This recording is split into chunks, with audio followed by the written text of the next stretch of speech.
Take a look at this. These are the announced exclusives so far. I got more up my sleeve. Join me on Wednesday, New York City Comic Con on Whatnot. You get a $15 credit if it's your first time there. Use that link and join me. We got Dan Quintana Sick Tick that we're dropping. We got Tyler Kirkham Battle Damage. We got David Nakayama Deadpool Batman. We got the freaking John Boy Myers Sick Tick. He even hooked us up with some AP copies, some signed copies. We have this gorgeous Harley Quinn in foil, and we got the Crow packs, and we got the Whatnot packs. Screw it. I have more to show you. These are the books that just came in, and I can't even show them to you because they're not announced yet. Join me on the app, the best app to buy and sell collectibles, and I'll see you at NYCC 2025. The most trending comic books in the world, and I suspect that people just watch Peacemaker. Oh, they must have, and that's why there are so many Peacemaker books on this list, as well as some others you probably already have in your collection. Hit the subscribe button. We make this video every single week. For the comic book community, number 10 on the list is Vigilante 36 from 1986. This had an increase of copies sold of 140%. $20 average sales, a CGC 9.8 hit $229. It happens on the cover. It happens in the book. This is the first time we see Vigilante and Peacemaker meeting up. And after the reveal of last week's Peacemaker episode, it makes sense. There's a lot of hype on this show, a lot of hype on the DCU led by James Gunn, but more importantly, hype on Vigilante. For good reason. If you like Adrian Chase, he actually premieres in a Teen Titans issue as himself before he dons the mantle of the Vigilante. And it happens in Teen Titans issue number 23, which is also a double key. It's also the first appearance of Blackfire, who happens to be Starfire's sister, one of those major Teen Titans books that you need to pick up. Which brings us to number 9 on the list. What the hell is this book doing here? 90s Kids Rejoice. One of the books that I know every single one of you bought is right on this list at number 9, Spawn Batman number 1. We were all excited when Frank Miller and Todd McFarlane teamed up to do this one shot, and I know everyone bought this prestige. Right now, this book is spiking for multiple reasons. We are seeing $10 average sales and $100 for a CGC 9.8. It's a prestige, so it's square bound, which kind of blows my mind that there's only 199 on the census. But this on the list, Todd McFarlane just announced that he's going to have a CGC signing. Plus, we have the original art of Batman number 423 over at Heritage, which gives a little bit more fuel to that whole Batman McFarlane fire. Did you see that it already cleared $500,000? Just a little under 2 weeks left. All of this causing an increase of copies sold of this book on the list, 229%. Wow, that is crazy. I would not be surprised if this original art surpasses 1 million, maybe even $1.5 million. Where do you think this piece of original art is gonna land? Some tout it as the greatest Batman / McFarlane cover of all time. Number 8 on the list. Oh, wow. This book, and this may be the number 1 book that we have talked about the most for random reasons in the 7+ years we've been doing this. Well, the fact that there are so many first appearances in this book, as well as a first team appearance, this one on the list a lot. War of the Realms, Agents of Atlas, number 1. It's on the list this week because there's Luna Snow news. That's right. We have War of the Realms, $20 average sales. Now, this book, it's $50 to $60 at a 9.8. Sure. Don't buy it raw because the last 9.8 sale went for $21. We don't give that caveat very often, but yeah, if someone got it on auction for less than what it would have cost to grade, keep looking, keep your eye out. An increase of copies sold of 475%. Luna Snow she's the focus of the 4th season of Marvel Rivals, the video game. Yep. There is a narrative that includes Angela and Daredevil, which is why they've both been included as new playable characters for this season. And Luna Snow has a comic book that's already out, but it's not in physical form, but it's coming out soon, and it's gonna go with that video game. So a lot of Luna Snow hype causing this book, her first appearance, along with a lot of other first appearances, to spike up in relevance because it's so damn cheap. When we first started talking about this book, way back when, it was because there was like option news. It was getting picked up for a lot of different reasons. And then every year it was something new. And nothing's happened at all. Just goes to show that even video games are pushing the market on these. Number 7 on the list, Mr. Terrific Year 1, number 1. An absolute fan favorite from the Superman movie. This book came out this year, dude. Like, there's probably people who have this book. They paid $5 for it. It's selling $18 high averages, $80 for a CGC 9.8. I wouldn't be surprised if that's going to clear 100 because there's only 2 copies that are currently on the census. This right here is the origin of Mr. Terrific. It's listed as the first solo series featuring Mr. Terrific, which is weird because didn't he have that happen with New 52? Yeah, there was a New 52 series back in 2011. It didn't last very long, and I think the operative word here is that this is an ongoing series with the idea and the plan that he's going to go quite some time, whereas the first Mr. Terrific series was more of a 5-issue, 6-issue miniseries. Still a very fun character that I don't think the DCU has used enough, and I was very excited to see him in the movie. Such a standout character. Oh, yeah. An increase of copies sold of 122% after James Gunn talked about his importance in the movie, but then also the future prospects of this character. So people are looking for other key books. There's not a whole lot of them. This character debuted in the Golden Age, and it's a different version of Mr. Terrific. You're looking for the 1997 Spectre issue 54. Yeah. You know, that run, that's the only key from that run, Pretty really. much, yeah. And that issue features the old Mr. Terrific and then the new Mr. Terrific taking on the mantle. Yeah, he has the fair play on his shirt, but he doesn't have the T-spheres and he doesn't have the white outfit.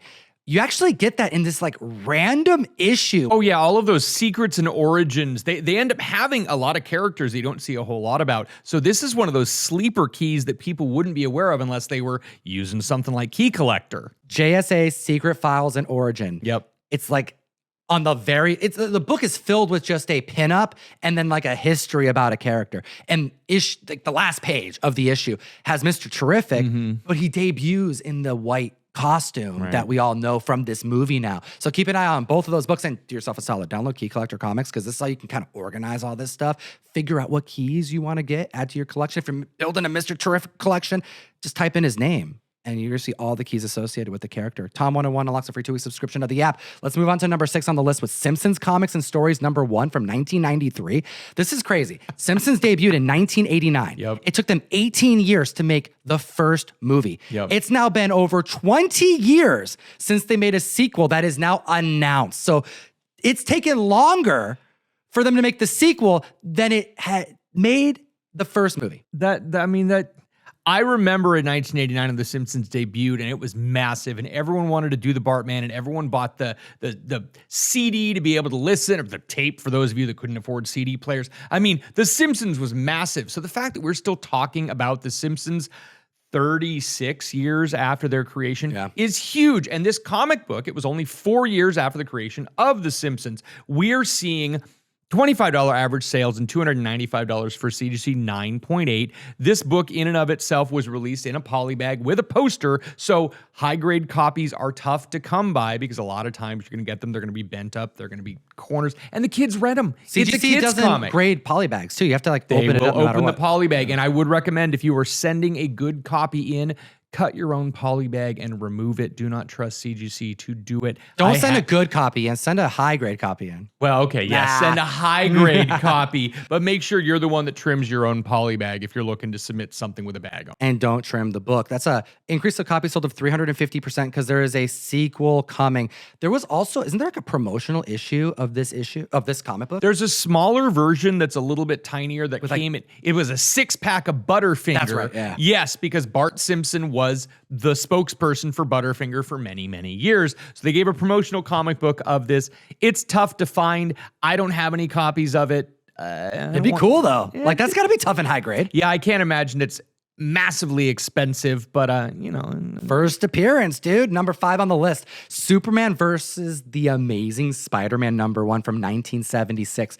$325 high average sales. This is like Treasury Edition, and this marks the first time we saw any type of publisher crossover between Marvel and DC. Like it happened right here. An increase of copies sold of 122% because, like crossing over is what it's all about right now. We have the Batman, Deadpool, Batman. That's all happening this year. Right. You guys know about Deadpool, Batman. Well, Batman, Deadpool, which is going to be DC's turn to do their crossover. Yeah. Seems like they're like, they each get one. As long as they each get one, they seem Right. like they're okay to work together. And I like this because they're going to keep it going. So in November of this year, we get DC's release of Batman, Deadpool. And then next year in March, we're going to see Superman, Spider-Man. And then April, we're going to see Spider-Man, Superman. So they're going to do this again with new one-shots. This issue is on the list, I think, because one, people want the crossovers right now because it's kind of all the rage, but they're also making a reprint facsimile of this, and they're going to keep it the same size, which is a pretty cool play because they've already reprinted this in comic form. Yes, it was reprinted in comic form in the mid 90s, and it was, Like the standard second comic print, form. normal comic size, has like a gold border on it. But if they're reprinting it as treasury size, this is great. Bags and boards still hard to come by, and CGC will not slab it, which is why we have not reported on a CGC high sale of this book. Yo, join the mail call. One per box. Speaking of crossing over, David Nakayama, Magic Poison Ivy it's on so one cool. cover. It is beautiful. Yeah. I think this has to be the first time they've ever been on the cover like together Oh, they because have, yep. it's been over 2 decades since any type of crossover has happened. And you can secure your copy. It's going for the cost of the box, and you get other stuff in the box. Right. ComicTom.com. We don't have a Patreon. We make these videos for free. This is how you help fund the content creation. You support independent comic book content. And we do appreciate every single one of our members. Number 4 on the list, Vigilante number 1. This is the first ongoing series featuring Vigilante. $15 average sales, $105 for a CGC 9.8. Last week's episode was powerful. It was one of the hardest spoiler, avoiding weeks I've experienced in a very, very long time. And by the end of that episode, it was disturbing. I cannot wait for what James Gunn has in store, because if he's willing to go this far, mind you, the series is called Peacemaker. And if it's this damn good, I think DC is far undervalued. Because what do you think about this, Russ? Number 3 on the list is Teen Titans Annual number 2, the first appearance of Vigilante. It is awesome to be able to see Adrian Chase getting so much love. This Peacemaker show is incredible. For those of you that are waiting for it to finish so you can binge all of it, catch up, watch it. There are so many spoilers out here. This is mind-blowing. I have already talked about how Peacemaker season number 1 was probably my favorite DC thing.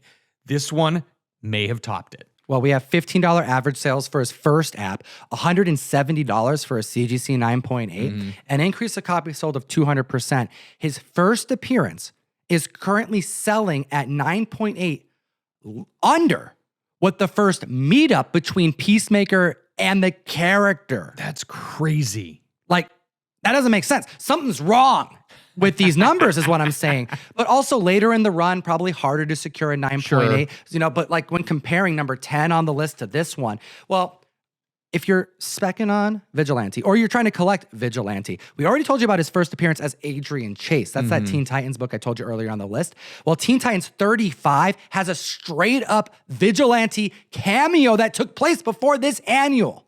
And I love this because this is one of those things why when you're on Key Collector and you find out what's the first time he actually shows up as a cameo in costume, this is not a new Teen Titans that anyone really had on their radar. Number 2 on the list. Here's another book that no one had on their radar. Amazing Spider-Man 46 from 2002. Ugh. The first appearance of Shatra, a spider wasp from the astral plane. Oh, this is man. the era with the spider totems, and yet Ezekiel. Remember him from Madam Web? They're just taking out spider totems and stuff, and she's $3 average sale, but there's a recent $107 9.8.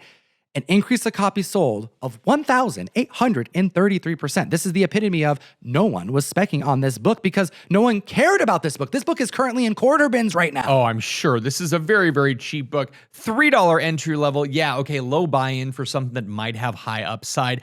But we know Sadie Sink is going to be in new... Dude. Hey, she could be this character. Sadie Sink spec. That's the spec on this book. Is this spec 7 or 8 on this one character? It's a really, really high number because she's going to be in the movie. We just don't know what she's going to be. And now lately they're talking about she could be a villain who does things and shoots webs and is awful. And you're like, yeah, they're all spider people. They all do spider things. We get it. But this is another one. Well, very unlikely that it's going to be this style of character, because we knew that they were looking for some type of female villain. Yep. So people are just going through the Rolodex of female characters, and this is probably number 5 or 6 spec for Sadie Sink. But then also when you add all the other characters that are confirmed and rumored to be in this movie, it probably is matching, if not tripling, the amount of characters that are going to be in this film. I mean, we're still likely going to see the Scorpion. We know that we're going to get Tombstone. But how many of these characters are going to be like kind of flash in the pan? That's been my thinking, which is why I don't think anyone should go too crazy. But then, yeah, this character may be the villain. But how often are villain keys ones that you really want to throw money down on? I say ignore graded copies. Go for the raw copies, and specifically go for the cheap, high-grade raw copies. Hit the like. Slap the subscribe button. The #1 most trending book in the world is an Archie comic book. I love this. Afterlife with Archie #1. This book was so great when it came out. We have Sabrina, the teenage witch, who resurrects Jughead's dog, Hot Dog, and lots of zombie funness ensues. This came out in 2013. It starts the zombie apocalypse in the Archie Riverdale universe. And at this point in time, we had so many other zombie things coming out, and Walking Dead was hitting its full stride. So at this point, Archie was just getting in on the zombie thing. So the fact that we're actually having not even rumors, we have confirmation that there is going to be a Disney Plus special at least, if not more.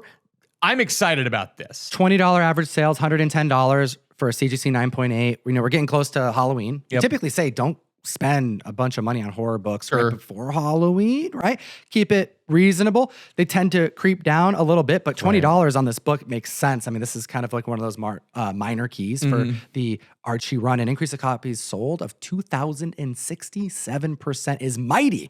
But it also, like, this is happening throughout the debut of Marvel Zombies right now, which is one of the coolest Disney Plus shows I've seen, full stop. Riverdale just wants to get in on it. And if we can get even new characters that have nothing to do with the Riverdale show. This is Disney. Disney, yeah. So are they going to get a completely different cast? This is a different network. Riverdale was on Netflix, wasn't it? CW, I think. So I actually believe that there's going to be something entirely different, and it'll be an alternate universe, and we won't feel so bad when, you know, someone gets killed and, you know, Blossom 666 shows up. Well, this is the same production company that brought us Sabrina over on Netflix. Right. So I can imagine them, Good tie-in, yeah. you know, tying some things Totally. in, but yeah, this is like a completely different platform that you're going to be able to stream this on. I don't know. You guys let me know what you think, because we had a showrunner post Afterlife of Archie on their Instagram, which is basically saying we're going to get some zombies in Riverdale. And I want to know your thoughts about it. And of course, as always, Eat responsibly.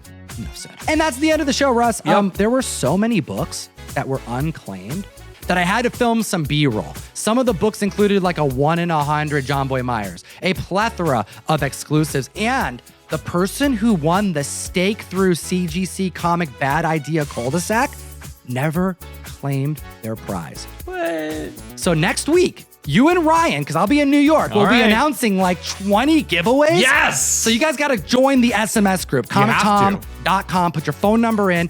All of our giveaways are sourced through our text message group. That's free to join. And once you're in for life. So if you don't win this time around, next week we'll do a giveaway, and the week after, and then every week till the end of time, and you'll be enrolled in all of them. Go join up and have a great week.